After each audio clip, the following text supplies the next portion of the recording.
বন্ধুরা, তো আজকে সকাল সকাল আনিসের স্কুল আছে। আনিসকে তো স্কুলে এডমিশন করিয়ে দিয়েছি। তো আনিস স্কুলে যাবে আজকে থার্ড দিন। তো প্রথম দিন তো ভিডিও করাই হয়নি, তো আজকে আলাম করি। তো কীরকম করে আজকে ওর বাবা যাবে, আমি এতদিন গেছি, আমিও যাবো, ওর বাবাও যাবে। তো কী করে সেটা দেখাচ্ছি।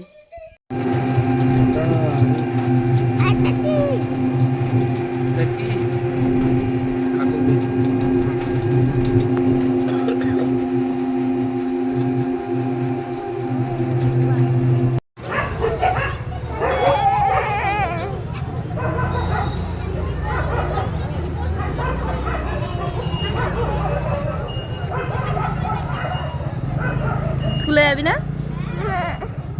কেন? তোকে বকে? এটা লাইন দিয়েছে দিদি ভাই দাদা ভাই, স্কুলে ঢুকবে না দাদু।